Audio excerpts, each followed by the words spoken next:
you, Your Honor. Your Honor, defense would call Mr. Richard Carter.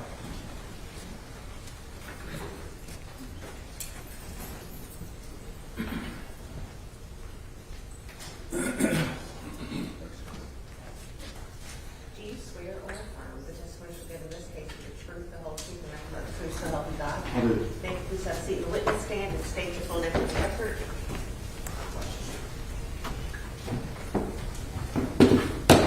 Richard Carter.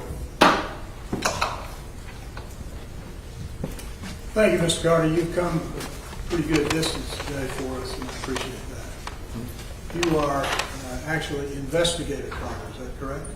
No, sir. All right. I'm a deputy with Lancaster County Sheriff's Office. Deputy Carter. But your work with that department and other departments prior to that have been as an investigator or investigation of crimes Yes, sir. or potential possible crimes. Yes, sir. So, lawyers are supposed to be very good at asking questions. That's not always the case, as I'm sure this jury has experienced. So if there's a point where I ask a question that makes absolutely no sense to you, do not hesitate to say, could you ask me that again? Or can you ask it in a different way? I'm very content with that, okay? Because it's very important that everything that you hear from me by way of a question is understood and that your answers are very clear, so for their understanding, okay? Mm-hmm. Thank you, sir. And you're going to have to, I'm going to pick on you because before I start, she will grab you by the neck and say, you can't nod your head. You did say, but Sorry. you gotta Yes, be I very- understand. Yeah.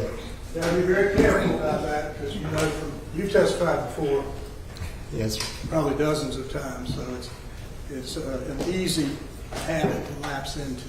So I'll pick on you before she gets on you. Now, you are employed at Lancaster, Lancaster County Sheriff's Office. and you drove there today, from there today. Yes. You got to work tonight. Yes. Well, I want to ask you a little bit about your law enforcement career. So prior to working in Lancaster, you call it Lancaster, I call it Lancaster, and I'm from here, not Lancaster. But where did you work before that? And just tell the jury, if you will, just give them a little quick narrative of the departments you worked in.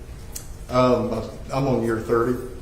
Prior to Lancaster, I worked for Richland County for 21 years. And prior to that, I worked at Mount Pleasant.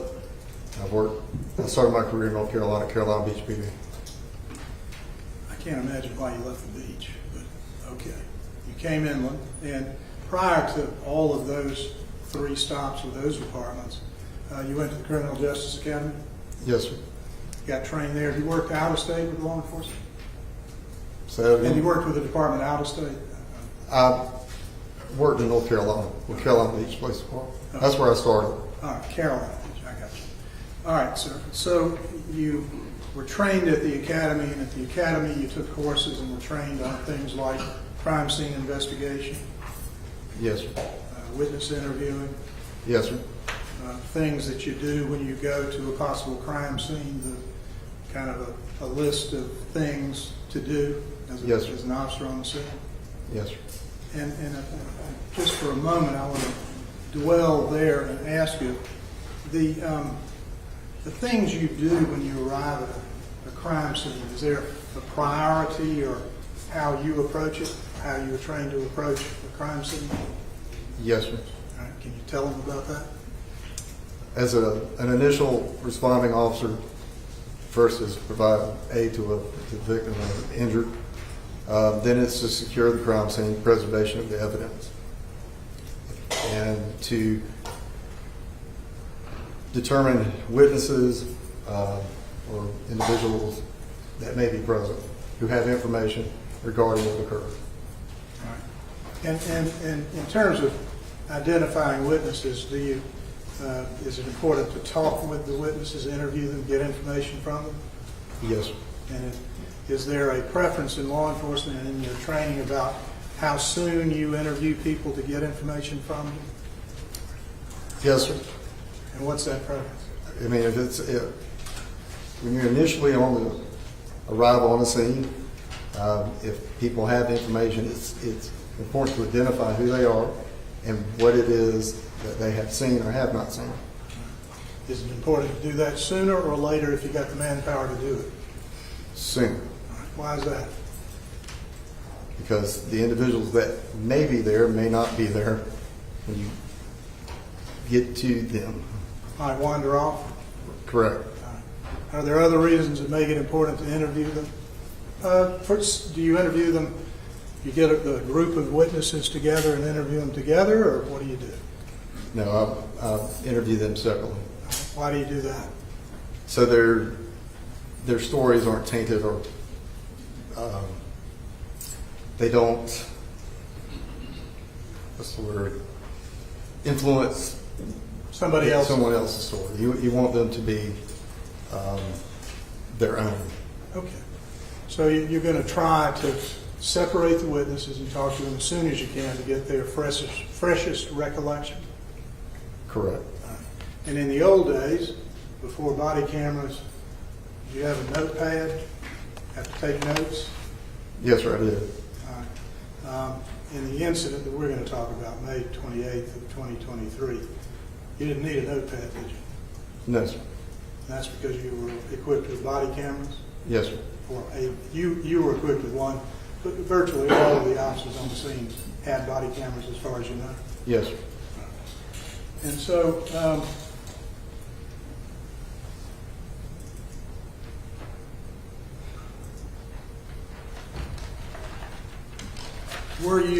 how did you come to find yourself at this scene that you're here to testify about? Dispatch was notified of myself and the other deputies working on my shift at that time of an incident that occurred. Okay. And that was an incident at 7441 Park Lane? Yes, sir. And do you recall that to be an intersection of Park Lane Road and Spring Tree Road? Correct. Does that sound right? Yes, sir. There was a gas station on the corner. Yes, sir. So from the time that you got the dispatch, do you recall, and this has only been 3 years, and I understand that, but do you have a recollection of how long it took you to get there? At that time, I was on the 77 end of Decker Boulevard, and it took me running code or blue lights and siren. Pretty quick. A short time to get there. Okay. And can you describe the scene when you arrived there? When I arrived, there was a lot of people there, and I was trying to figure out who was going on. There was a gentleman laying in the grass. There were people around the gentleman, and I believe fire and EMS were already on scene. How about members of your department? There was one other deputy that was on my shift, Do you remember his name? Deputy English. Was he, you were working in his department, you all were working together, so you knew him? when you Correct. arrived? And do you recall what roughly he had accomplished by the time you got there? Well, we both pretty much got there about the same time. He was just a little bit faster than I was. He already had crime scene tape out. He was what I call securing the crime scene, or preserving what he's being told at that moment, trying to establish what was going on. Okay. The things that you discussed before, the priority actions by officers arriving at the crime scene, you had a number of people there, and you had a potential crime scene. What measures were taken that you recall to, as you described, preserve the crime scene or segregate it? Once I was advised of potential evidence that was consistent with what the stories I was being told, the important thing was to make sure that piece of evidence was not removed unintentionally because it could have, its location could have easily disappeared. So we moved the cars, we put crime scene, we expanded the crime scene area. Put tape up, Yes, with tape. crime scene tape. And that's a perimeter, a way of roping off the area. Yes, sir. And there was information of a bag that was thrown off. I guess it was a drain, a culvert, right there off the road. So Let me show you. 6-12 is this. Does that look familiar? yes, sir. Is that the black bag or? Yeah, that appears to be the bag. Okay. And you were telling us where that was located. Where was that? It was in I guess, I'm not going to say grassy, it's the growth off the side of it's where all the stormwater drains off in. And so it was kind of sitting down off a bit. So this crime scene was off of a curbed roadway, Yes, Spring Tree. And so there was an area without any particular vegetation and then a tree line behind that. correct. Seem familiar? And before, well, this culvert that you're describing, was it a paved culvert? I think a portion of it was. Then there was concrete. I mean, it was. But it, just for the jury's benefit, and I don't want to put words in your mouth, but it may be easier to just ask you, it started at the roadway level and then it went up or down? Down. All right. It went down to a creek? Yes. And did you find that, or was that pointed out to you, this bag? It was pointed out. I can't recall where that information came from. Do you recall how far down the culvert it was? It wasn't that far. 5 feet, 10 feet? 10 feet? It wasn't in the creek? No, it wasn't a creek. Okay. And where was Mr. Chow, this gentleman over here? You didn't know Mr. Chow at the moment you arrived? And No, sir, I didn't. you learned who he was during Correct. the investigation? And you had occasion to be involved in an interview with him, is that right? Yes, sir. Where was he when you arrived? When I first Yes, made contact with him, he was standing on the sidewalk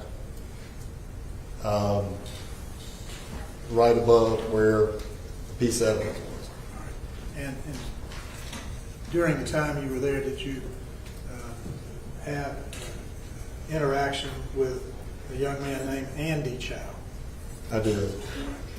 And did you learn he was the son of Mr. Chow? I did. Did you learn that he was somehow involved in the incident as a witness, or somehow involved? I did. And you were involved in an interview with him? Yes. All right. And where was he when you arrived, if you recall? I don't recall. All right. Well, during the interview that was conducted with your participation, and we're coming to that in one moment, where was Mr. Chow's son when you and another officer were talking with Mr. Chow? He was down, he was closer to Park Lane on the sidewalk. So he wasn't standing there listening, he No, wasn't sir. participating in that interview. And now, the interview of Mr. Chow, how many times did you speak to Mr. Chow in an interview setting? The only time I interacted and spoke with Mr. Chow was when he was standing on the sidewalk. All right, all right. And who began the discussion with Mr. Chow that you then walked up to and participated in? Deputy English. Your Honor, at this time, we'd like, and so was there a point in this interview with Investigator English that you were standing there next to him after a point of, he had started before you walked up, is that correct? Yes, sir. And so at some point, as Mr. Chow was speaking, Investigator English went over to talk to someone else and you remained? Yes, sir. And so let me do this, if we may, Your Honor, we have talked and we would like to show the interview that's already been admitted. It is the interview on scene that Mr. English conducted with Mr. Chow with this gentleman participating. It takes 3 minutes, Jim? Minute and a half, okay. Okay. Fire away. Is this the entire, or are we starting late in it? I can't remember. All right. All right. So if you'll watch this.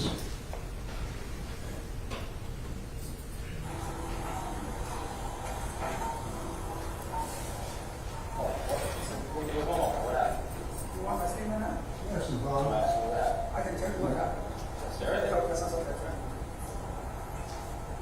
He shot lifted in my store. I said, he followed him out. I followed. On the way down here, we tell him to drop at the store. Right. I think it's a train song. I think he ran over here. He checked the issues around there. Okay. He stopped to get up. By the time he got up, my son got out of the car to the right. And then right about when my son saw a gun and was that he's got a gun. So I shoot my gun. I let him drop it. He continued to run with the gun. And my son, he's calm. I was behind him. The drop in my face. So I fired one shot. If you find 45 something. Okay. I fired one shot. So that's your gun? It's my gun. It's my concealed weapon. Okay. Well, he's like, when did you fire the shot? Huh? Like I said, he's in a gun. He's, my son saw, I didn't see it initially. My son, so when I look at this, So you recall much of that? Yes, sir. And that's accurately portrays what occurred? Yes, sir. And where were you in that video, just for the jury's benefit? Was that you on the right side of the screen? Yeah. Deputy English was, that's the angle view. I was standing beside him on the right. And during that period of time, when you walked up to participate in the interview, your body camera was activated and rolled. Yes, sir. And so, Your Honor, the second video, well, let's go ahead and offer that. Is our extracted evidence, or is it satisfied? It's already in the state's for, That's what I was thinking. All right. or It's for ID. So it's up here.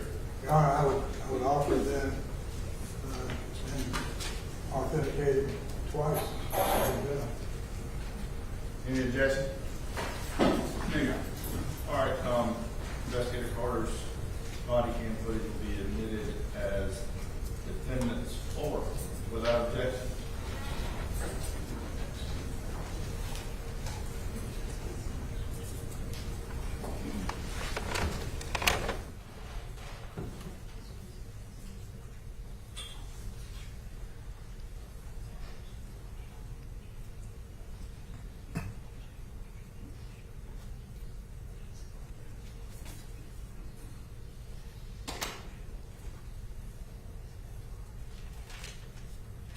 Your Honor, I am told the video we just watched was already in as a state's exhibit. Is that That's correct.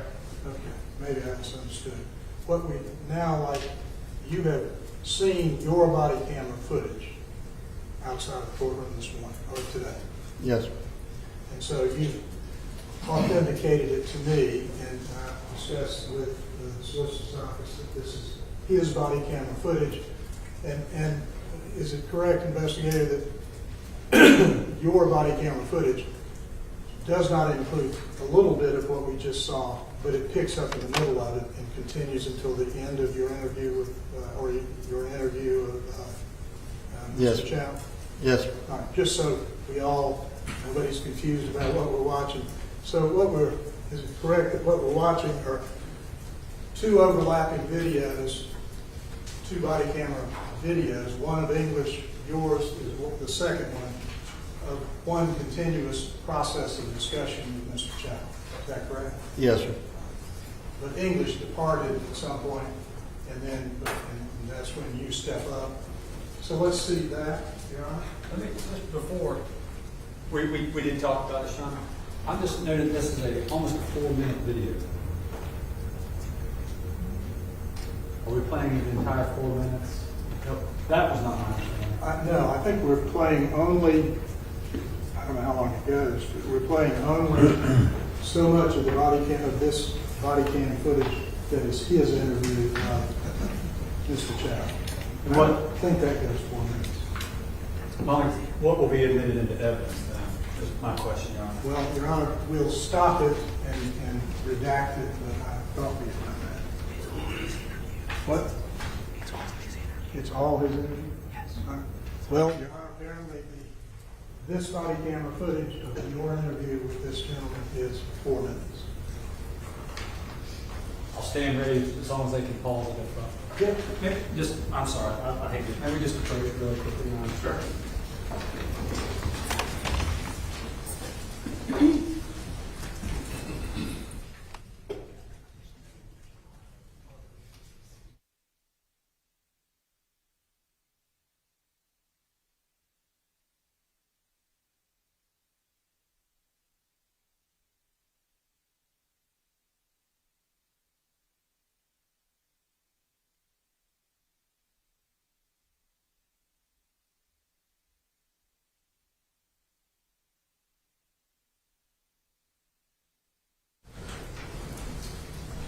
All right, Investigator Carter, a little earlier, we showed you out of the lobby the footage we're about to see.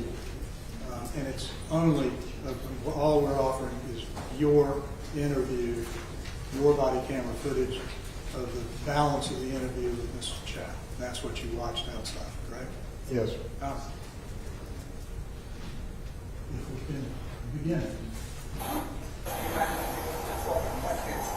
So like a 5-1 shot. If you're 5-45 is mine. So yeah, 5-1 shot. So that's your gun? It's my gun. It's my concealed weapon. Okay. Alright. Well, When did you fire the shot? He's my son saw. I didn't see it initially. My son alerted me that he had a gun. So when I loaded his head, he actually had a handgun in his head. So as my son was trying to be worse when he to drop it, and he didn't fall. So let's back up. So why did y'all chase me? He shot me in the house. My son chased after him, and I followed. So we went all the way down street here. Right about in the train, he fell down. My son caught to him. And then when we get up, he's not running, people do some handgun. My son saw, he told me, yeah, he has a gun. Yeah, I heard that, I can deal. Mr. Carter. Now we're going to stop. Can you, gosh, I don't know that it's necessary, but it might be helpful. Do you mind stepping down for 1 second? I'll hand you the little pointer we've been using. The area that we were talking about at the beginning of your testimony, that this culvert where the backpack was found, says Exhibit 1. Can you point to that area where the culvert begins? That's in this right here. And so, as you testified before, the bag itself would have been, there's a hill there that would have been down the hill some distance. Right, it's slanted over here. Okay. Thank you, sir. Have a seat. You can just put that up there. I don't think you need to be strapped in. You're comfortable up there without that seat belt there. All right, let's resume.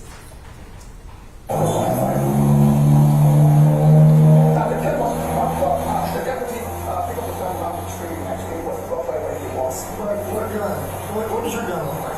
Mine's a dog. I'll be here. If you want to have it, I can. You got it on you? Yeah. Yeah, we're gonna keep that. You want to get it? I can go with it. You want to get it? So. My fingerprints on that because I actually moved it away from him. I talked to him. And what caliber was that? It's a 45. You're not a 45 case. I got shot.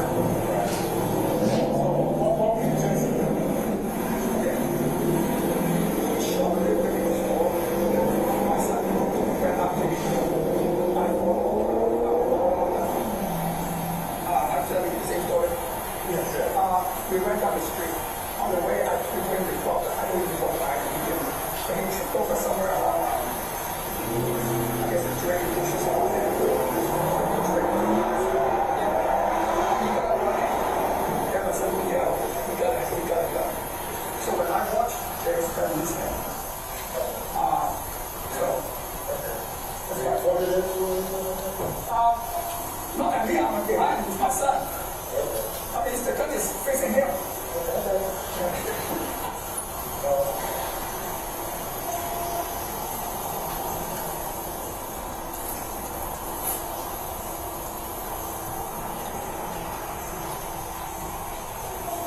He survived at least.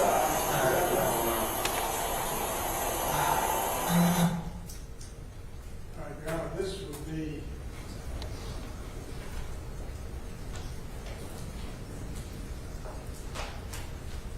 so, Your Honor, this has been properly authenticated. Is that your body camera footage? Yes, So it accurately reflects the conversation you had with Mr. Chow at the time? yes, sir. So, Your Honor, we would offer this as a defense exhibit. It's in evidence as for. Well, I think the first thing that you ruled in evidence was an excerpt of what is already in evidence as a state exhibit. This is a defense exhibit. This was not an evidence. This is the defendant's exhibit 4, which is already admitted. Okay. I missed that. All right. I mean, you need to get up here and get it marked. Okay. Okay, so it's been pretty, all right, thank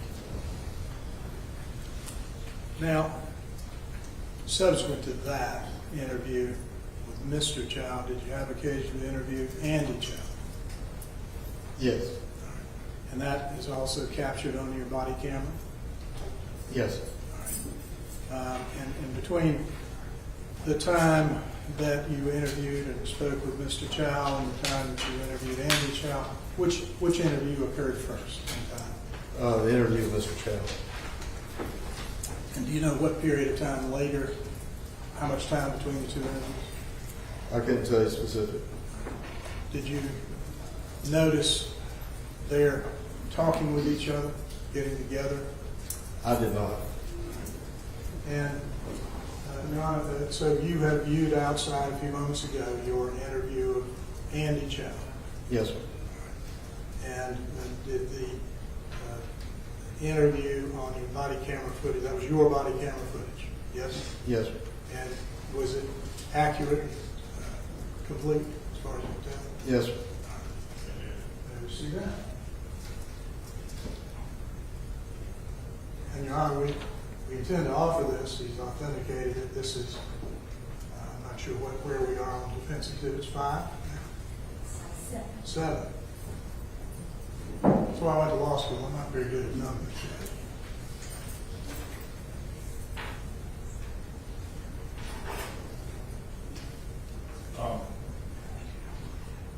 I am thoroughly confused. Well, Your Honor, What number is this? this is 7. Defense 7. This is the interview you have reviewed outside, which is your interview with Andy Chow, which is not an evidence that I know of.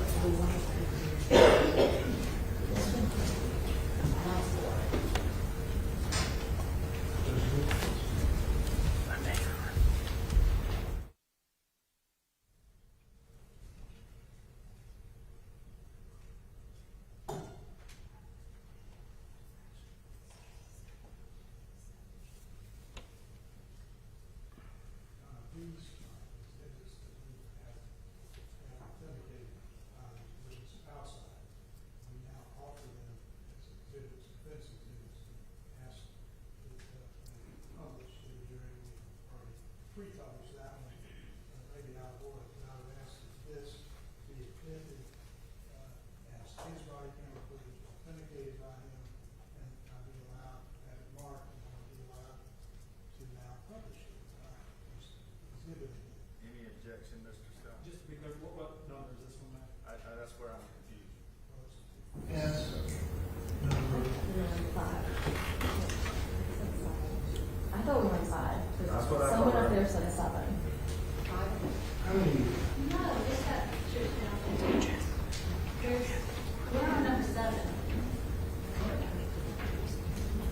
Okay, no The objection. what you're about to show is number 4. It's gonna put in. I do not believe so. 4 was the one we just saw with Rex. This one is a body camera of Mr. Carter that was not able to be introduced without his presence. I understand. I'm just trying to figure out the number. I'm told by his team that is not that. So then this one's on its label. All right, one, Andy Chow was marked as 4 for ID purposes during Mr. Andy Chow's testimony. Well, let's see. if we can Not get in this. this. The video you're about to play is 7. It's 7. Okay. I'm happy with 7, Your Honor. All right, you'll be admitted to defendant 7 without objection. Okay, John, without objection, number 7. Okay, may we publish, Your Honor? Yes, sir. Okay. I just want to go back through, again, what happened. So I was at the register. We were back. I thought he had pocketed like a water or something. So we told him to take it out, and he just kept his hands in the pocket. So then after that, he started going out the door, and so we chased him.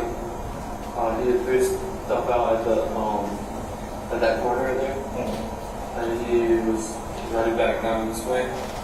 And then I caught up to him once, and then he kept going. He tripped right here, and then that's when I caught up to him, and where my dad is right there. I caught up to him like right here, like standing right next to him. Or not like standing, I was like running next to him, and that's when he had like pulled out the gun. And then I yelled gun, and I like backed up, I like stopped. And that's when my dad like was yelling, stop, drop it or something. And then that's when my dad, he didn't drop it. So my dad shot him. And then he dropped to the floor. And he was like, kind of like holding his back or something. And then he had dropped the gun, so my dad had like pushed it to that second tree over there. And then he was still on the floor conscious. And then we called 911. And around that time, that's when like the people had come down like that parking lot. And then the white woman, she was EMT, so she came and that's when we noticed he was unconscious. So then she did the like tourniquet and was doing CPR. And so then I left because I heard the sirens. So I went down to the parking lot, and then they had started parking like on the outside on Park Lane. So I was waving them to come down here. And then after everyone, most of the cars had come down here, I came back. And then you guys had already started putting up the tape. So then, I just didn't hear it this time. Yeah. Okay.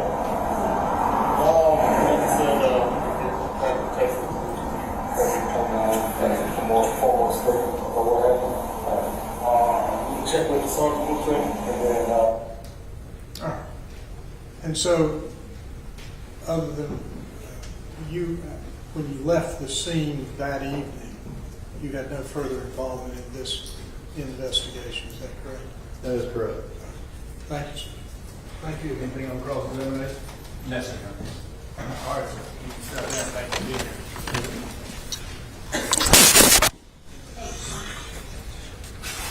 No. Yeah, we need that, too.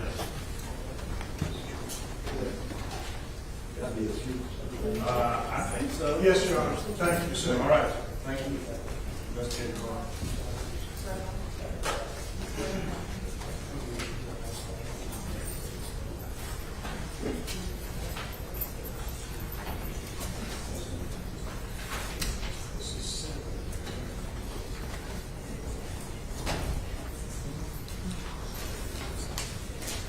Call your next witness. Thank you, Your Honor. Defense called Shelby Bradwell.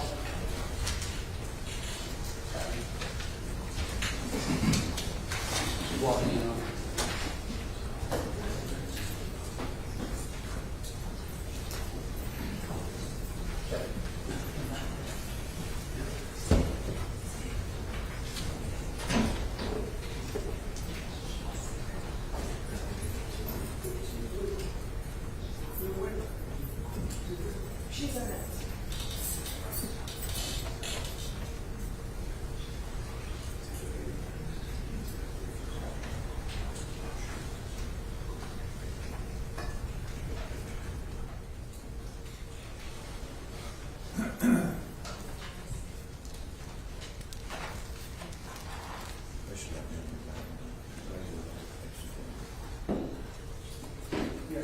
Yes, sir. Thank you. I'm sorry. Do you swear or affirm the testimony you give in this case will be the truth, the whole truth, and nothing but the truth, so help you God? I do. Thank you for succeeding. The witness stand and state your full name for the record.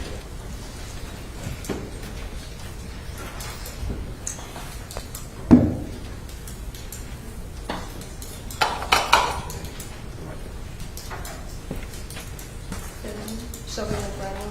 Thank you. Shelby, if you'll spell your last name for Madam Court Reporter for me, please. Bradwell. Now, Shelby, I'm going to ask you some questions, and I go over rules with everybody so we can understand and be on the same page, okay? And that's the first one.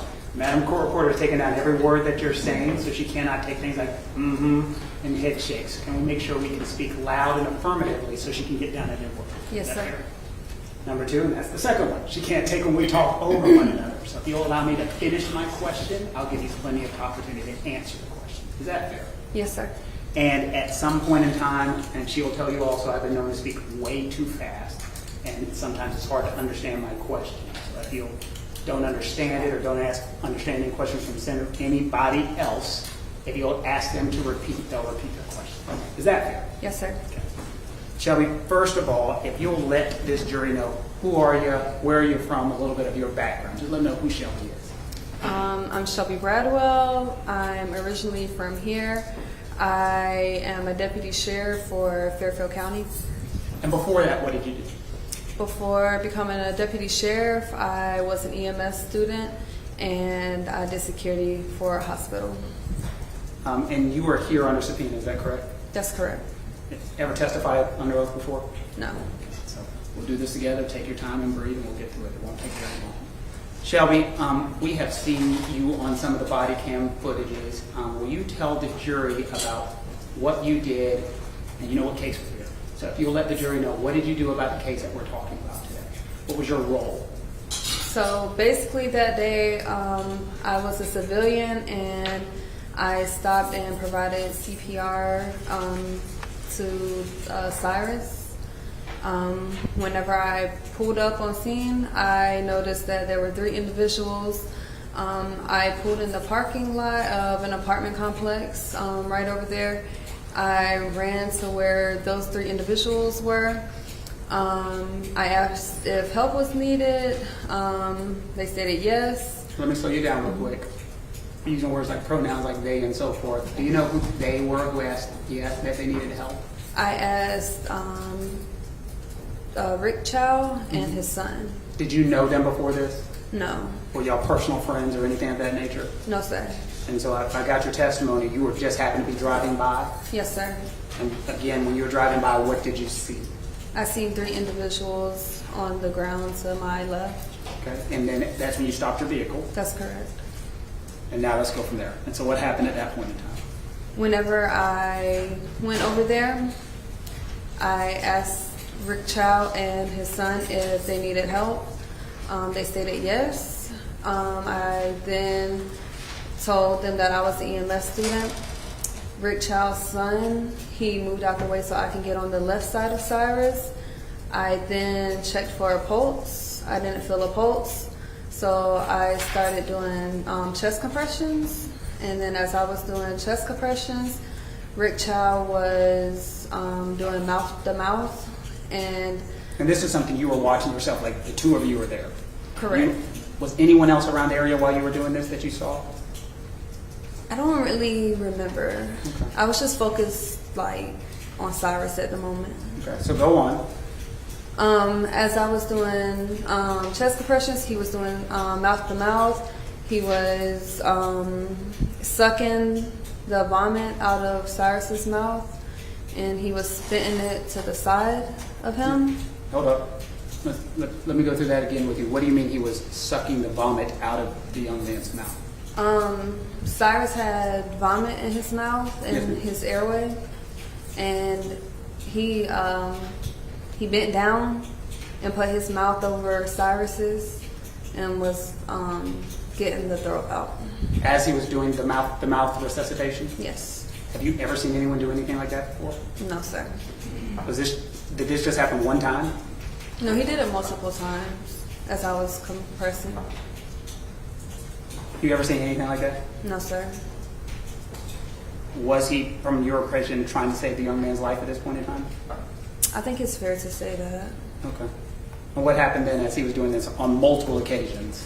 He kept spitting it out, and then it was brought to my attention that Cyrus had been shot, and I didn't know where, so they rolled him over and they showed me his back, and I seen the entry wound, and whenever I seen it, I took my shirt off and I was going to apply a tourniquet.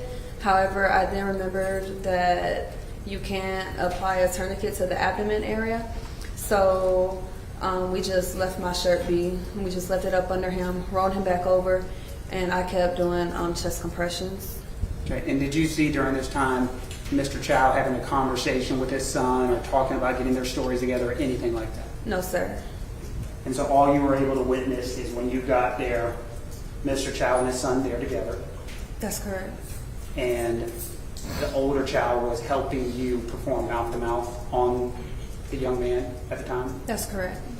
And I want to make this clear. You're not saying he was clearing his airways or clearing the vomit out with his fingers and throwing it out. That's not what you saw. No, he was using his mouth. As he was doing the mouth-to-mouth resuscitation. That's correct. And so he was doing it, the vomit would come out, he'd spit it out, and then go back and continue to do mouth resuscitation. Yeah, he was, as I'm compressing, he was over Cyrus the entire time, like his mouth, and he was just sucking it and spitting it to the side. Thank you. That's all the questions I have. Thank you so much.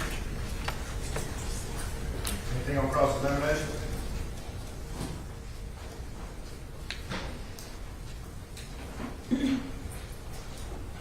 Ms. Bradwell, so it's true that you didn't actually see the shooting, correct? That's correct. And you didn't see any of the events that led up to the chase, correct? That's correct. And you mentioned that there were 3 individuals at the scene when you got there, right? That's correct. One was the defendant, Rick Chow, Correct. and that was one that shot Cyrus in the back. I don't know if that's who shot him because I didn't see the shooting occur. Okay. Did someone tell you that Cyrus was shot in the back? Yes. Did they tell you who?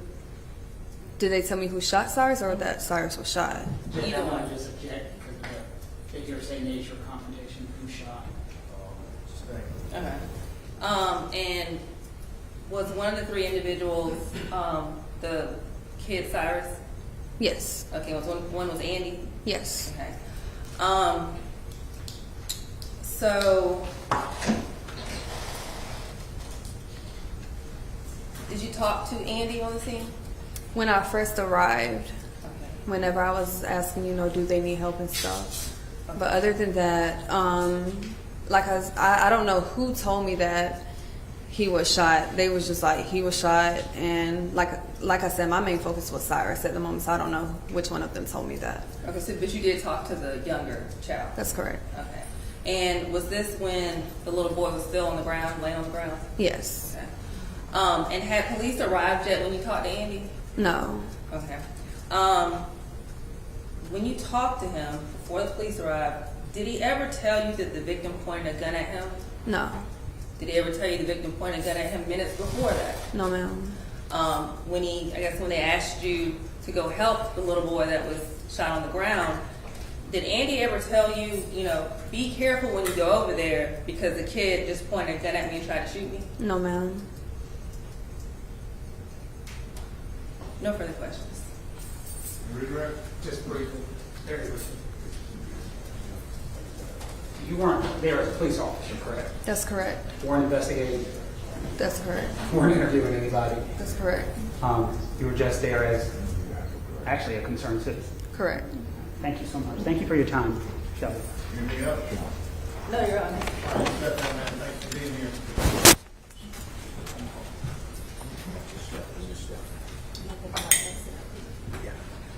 Take a break. All right. Ladies and gentlemen, we're going to take a break. I got a matter of law I need to take care of, and we'll be back with you as quick as we can. Again, don't stress the case.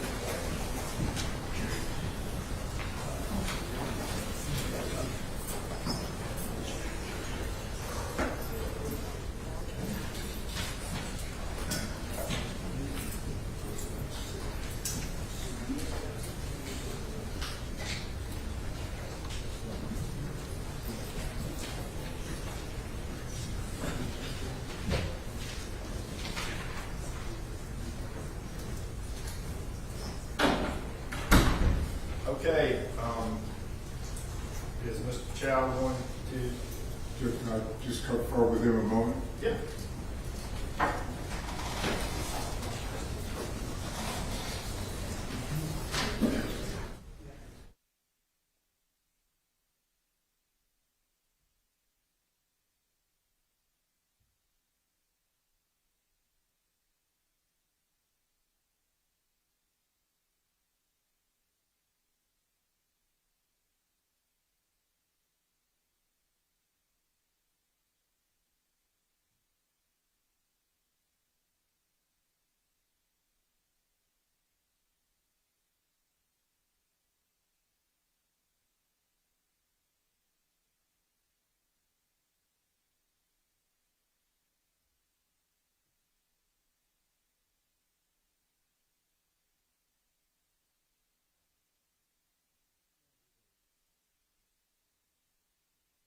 Yes, sir. Is Mr. Chow going to testify?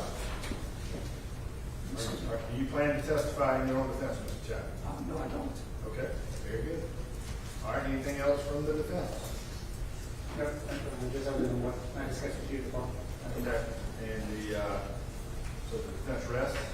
Yes, Your Honor. Defense will rest at this point in time. Okay. Is there going to be any reply from the state?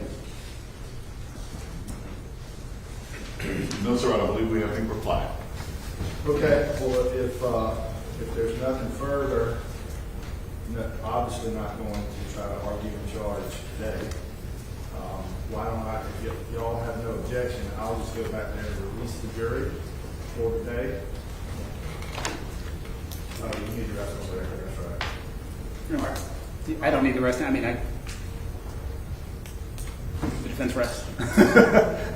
I mean, did you want me to do it in front of the jury, or I don't? Let's do it in front of the jury, just to be safe, to make sure proper procedure is followed. All right, Mr. Colbert, bring him in, please.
seeing that, just again, the nature of the matter that we're dealing with right now, just the normal admonitions to the jury about the scene and social media and all the other stuff, and just reiterating that so we can keep them as pure as possible.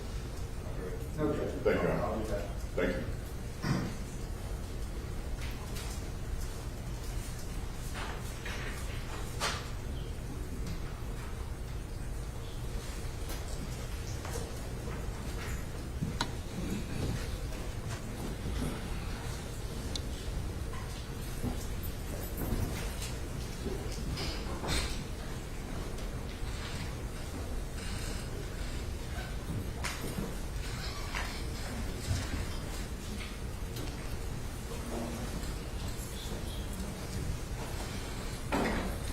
Judge present, John. Thank you, Mr. Colbert.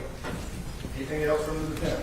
Your Honor, after reviewing all of the evidence presented by the defense, speaking with co-counsel as well as Mr. Chow, at this point in time, the defense choose the rest of the case. Very good. State gonna have anything in reply? We do not, Your Honor. All right, well, ladies and gentlemen, that concludes all the evidence in the case. It is 3:20 on a Friday, and we still have some legal stuff to do. Believe it or not, they probably won't agree on the law that I'm going to have to charge you on, so we're going to have a charge conference that may be rather lengthy, and I'm not going to take a chance of y'all getting this case at 5:30 or 6 o'clock on a Friday afternoon. So I'm going to excuse you for the weekend. Again, don't discuss the case with anyone. Don't discuss it amongst yourselves, your family. Don't do any research. Stay away from any media coverage of the case. Don't do any, again, research on your own, like going to the scene or anything like that. We want you to come back in Monday fresh and with an open mind, and we'll have all our legal stuff ironed out, and you'll hear closing arguments, and it'll be your turn to get to work. So, with that being said, enjoy your weekend. But again, just stay away from social media, any media. I don't want anybody to be in any way tainted when you come back on Monday.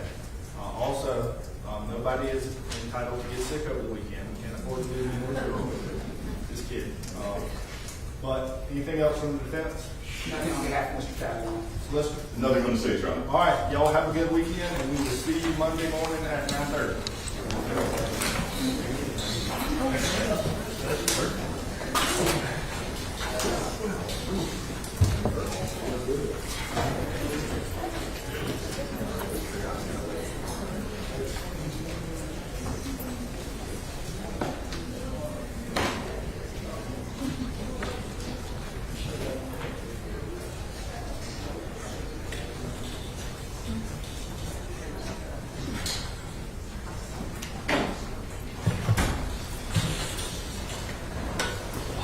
All right, I guess we need to talk about the charge. Judge, Yeah, probably right. we could review our motion for verdict. You want to do that now? Yeah, you can go ahead and do that. Judge, renew the motion for directed verdict made at the conclusion of the state's case. And ask you to incorporate the comments and arguments that were made at that time and renew them. Okay, I'll note that for the record, and for the same reasons that closed the state's case. All right, so we need to talk about the charge. Obviously, there would be a charge of murder. Is there going to be any necessary inclusions requested? Your Honor, this time, no, I didn't. Can you hold on? Judge, can you hold on? Yeah, y'all. You want? Let's take about a 10 or 15 minute break. You want to do that? All right, we're going to be at ease for about 10 or 15 minutes. Y'all just consider lessers, what the defenses are, you know, the couple areas where the two sides normally disagree, and then we'll go from there. I'm sure we'll disagree. I would expect nothing less. Good lawyer. All right, we'll be at ease.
Yes.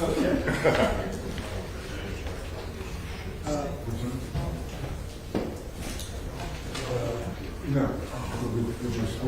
We're still talking about that. We can talk about the others. Your Honor, we can, obviously, we're prepared to hear from you, but there is a consultation over here that really can't occur anywhere else. Just you go to the back. They had to take him downstairs to go to the bathroom, so we haven't really talked to him. Oh, okay. That was the problem. Okay. Not Can you me. give me a few more minutes? Yes, A few more please. minutes? Pardon? You want a few more minutes? Yeah, I'm wondering if you was. Well, I imagine I know what it is, so, take all the time you need. Thank you, John. We'll give you Yeah, that's all we need. Okay. Thank you. We'll be easy. There you go.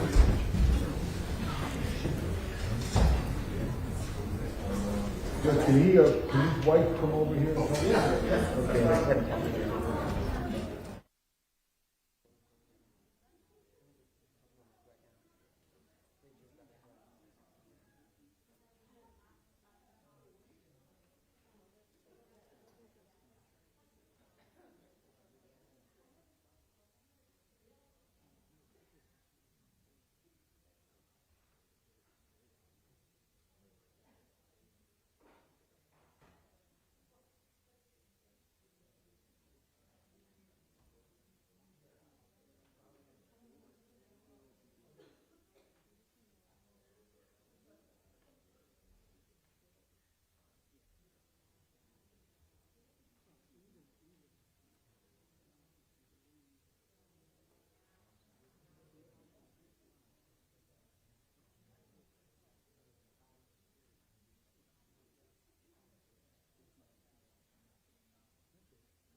Judge, we're ready.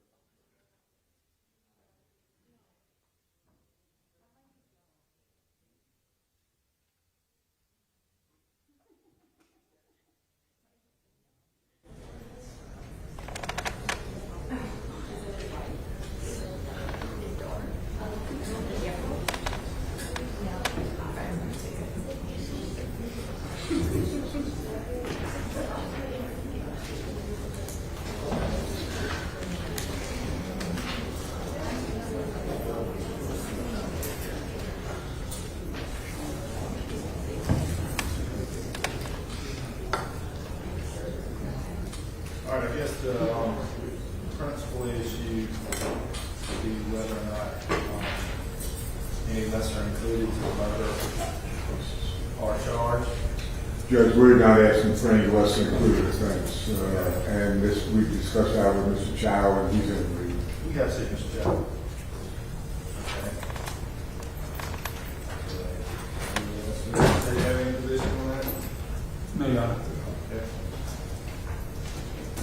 All right, so other stuff I have in here, of course, standard stuff at the front, duty to jury and judge, charge, arrest, indictment, not evidence, presumption of innocence, reasonable doubt, definition, credibility of witnesses, charge, prior inconsistent statement, charge, definition of intent, charge, direct and circumstantial evidence, definitions, expert witnesses, failure of the defendant to testify, charge, and of course, murder. After murder, I have defense of others. I'm assuming what y'all want to charge. Yeah, John, Mr. Wilson's going to talk to you about The charge that was in the standard book, or standard charges that have been handed down over the years, I did not find to be adequate. So I have significantly altered it because it didn't, number one, for whatever reason, maybe it's so old and doesn't get used a lot, it didn't incorporate that the state has the burden of disproving self-defense. So I put that in for my new self-defense charge, modified a few things. But of course, we will send it to you, but I incorporated that. Your Honor, I said in the entirety of that charge, you'll make adjustments for defense and others and self-defense so that we don't get them. You want, we can send it to you. I was about to ask if you could just send us. Why don't we send you that section, and if we need to talk through some stuff on that, we can do that. And also, my curiosity always eats me up on your choice of reasonable doubt. So could you send it? Is it We'll send you hesitation the to act, or is it? It has both in there. All right, thank you. It's the standard one. I know it would be the same thing we used 3 years ago. Yes. Jack has used several times since. No, we know what your charge is. After that, and there may be some stuff y'all want to add to the defense of others. Well, I think we do. Ms. Wilson's looked through some charges that have been given in other cases. You want to do anything? He's going to send us Is there something? Basically, the way I did, I described defense of others as it was in the other one, and then I went through each individual element of self-defense like I typically do in self-defense cases. Added in at the end, after duty to retreat, added in which is normally in a self-defense charge, the relative size, age, weight to the parties may be considered in deciding the parent on actual need of force in defense of others and the amount of force needed. Then the next part of that is the exact calculation as to the degree of force which may be needed, all that stuff. I don't know if y'all wanted anything else. Now, this charge, all right, voluntary is out. After that, there's an approximate cause charge, which is my standard one, and that's it. Y'all have any? Judge, we Right, also, to act on appearances, Your Honor, is that- Yep, it's in there. and also, It is increase- in the reasonable belief, I believe, portion. Does yours include the mistake? Yep, All right. I believe it's in there.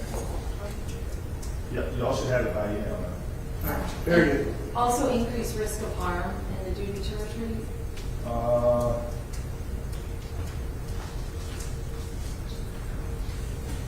No duty to retrieve if it increases your risk.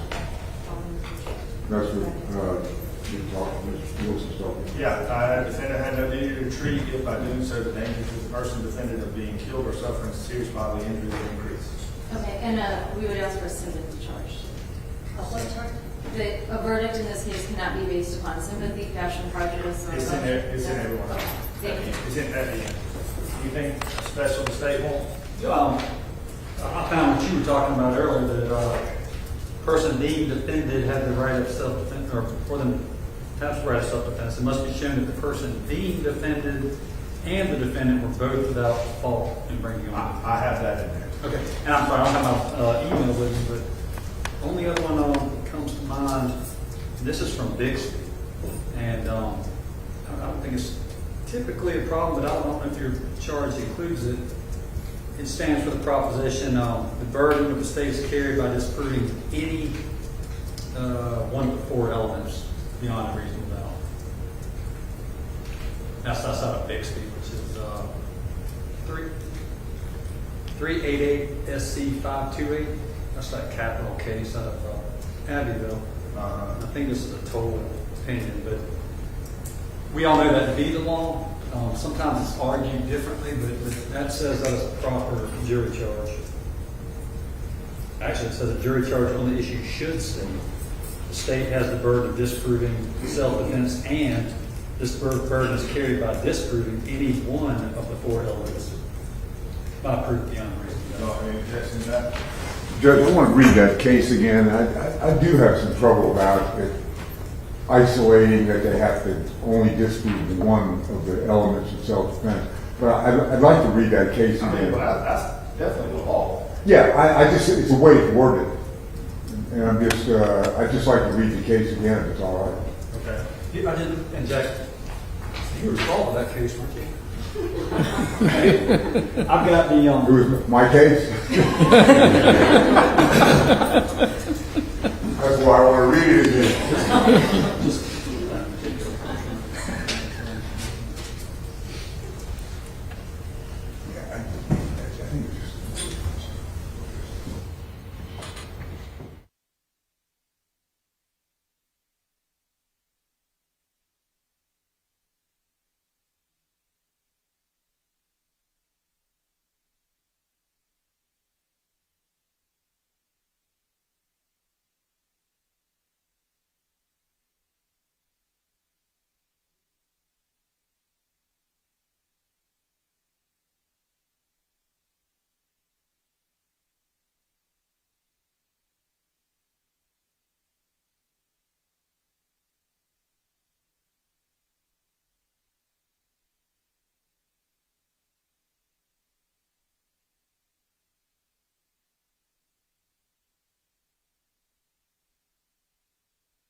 That's all we got, Your Honor. A couple more things from the defense, Your Honor.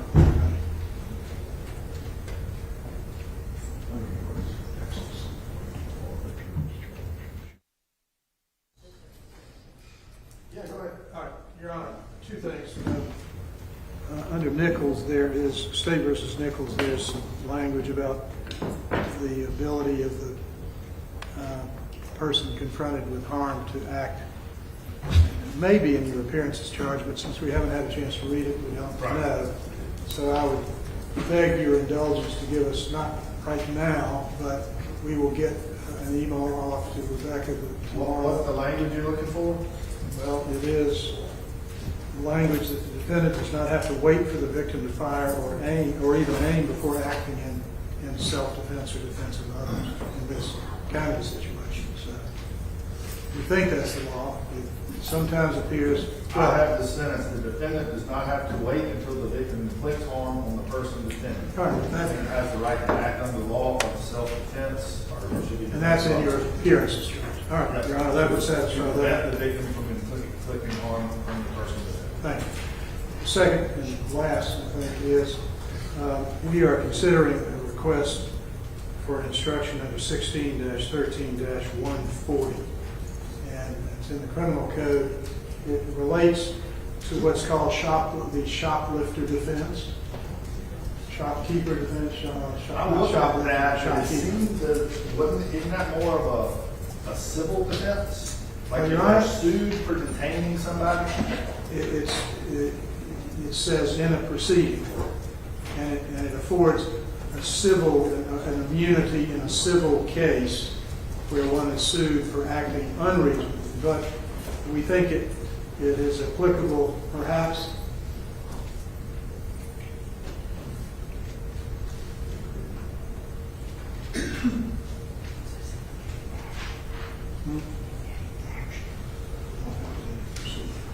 Any action.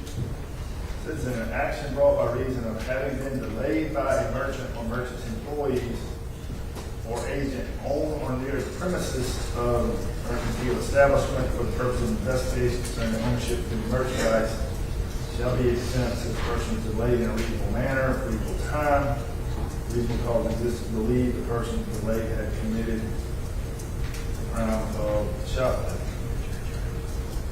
It says in an action, which I think when I read it the first time off the cuff, I thought it meant a civil action. Your Honor, in the infinite wisdom of our legislature, they didn't clarify that. So I'm not certain, and I was not able yet to find a case that tells me that that is solely relegated to the civil side.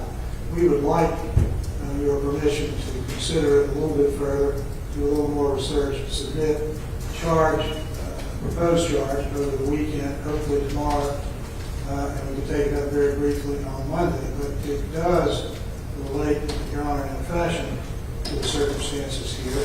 And that is, even if only a civil matter, is a recognition that a shopkeeper confronted with a set of facts would be reasonably able to detain, and implicit in that is a reasonable pursuit of a person under the circumstances. And so, of course, the arguments in this case will turn on the reasonableness of this pursuit, which the state will call a chase, which we have called, and Mr. Chow called, following. So we think that we'd like to ask your permission to submit something to you, and we'll deal with it expeditiously on Monday morning. Or Monday morning. What's the state's position on that? Completely object to that. It's completely inapplicable to the fact patterns of this case, and I don't think it's a criminal offense. Well, I'm not sure I do either, but I'm certainly not going to preclude the defense from at least looking into it and submitting something. Thank you. It does mention, detained or delayed on the premises. And, Actually, on is near, I think, but the legislature, again, didn't define near. Just so we can all remember what's fresh in our mind, there has been absolutely no testimony about any intent to detain anybody. The very best it was to follow and to find out the the direction. where he was going. Yeah. All right, well, y'all can, and I don't even think there were any cases out there citing that case, were they? Yeah. I did, because I remember it came up last week somehow. It's Maybe y'all had it in a motion or pretty something. fallow ground, I must say, but I'd like a little further opportunity to look into it. We'll get you something tomorrow. Okay. Thanks. I'm not gonna look at it. Well, I won't rush. I'll get it to you no later than, it won't be Monday morning. I'll get it to you. Yeah, Sunday evening will be fine. Thank you. Yes, yeah, all the reported cases, I think, are all civil cases. All right, anything else? I don't believe so, Your Honor, but we will be looking over the material. There's one thing about the right not to testify, and they can't consider it. There's a line in there that I always object to, about the constitutional right not to testify. It really sounds like a mob thing.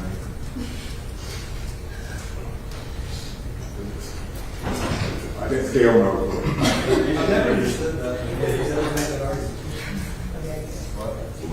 It's just that one line about asserting a constitutional right. It sounds like something they would say in front of a Senate committee investigating a mob.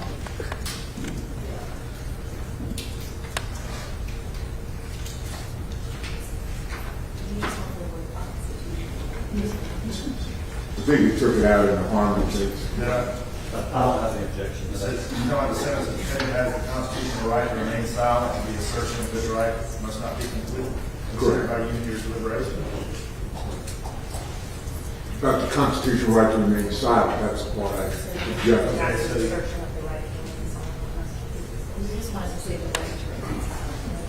Okay, so I don't even know if I like it. what all do you want? The right to remain silent is the part that I have a problem with, because the rest of the charge, I think, makes it very clear they're not allowed to discuss it. We'll bring it up in the jury room. There's something I've objected to in probably 50 cases. Well, should I say then the defendant's failure to testify Cannot be considered or discussed. must not be considered Correct. by you in your deliberation? So shall constitutional right remain silent in the assertion of his right? Constitutional right to remain silent, the part that I, Okay. because it sounds to me like they're invoking the Fifth Amendment, which I don't like. You want that whole sentence out? Pardon? You want that whole sentence taken out? Right to remain, constitutional right to remain silent. Well, the whole sentence is the defendant has the constitutional right to remain silent, and the assertion of this right must not be considered by you in your deliberation. Well, if you pick up and just say that the fact that the defendant does not testify, the rest of your charge on that cannot be considered in The any two way. sentences before that, that defendant does not testify, is not effective to be considered by you in any way in your deliberation and in your consideration of the question of guilt or innocence of the defendant. It must not be considered by you in any manner whatsoever. That's acceptable right there. All right, so we'll take that. We'll take the whole sentence out. Is taking any wrong with that? No, Your Honor. Okay. It said, it said in there like 3 times. Yes, to be on behalf of Lucky Luciano, we would appreciate it. No, just being clear, Jack said he didn't like the Fifth Amendment. Swirling is on the record. I think I'm going to change that. I like it, but I have to invoke it. That's to say, lots of folks have the right to remain silent, just not the ability. I'm going to be solid by my age. All right, well, if that's all we have,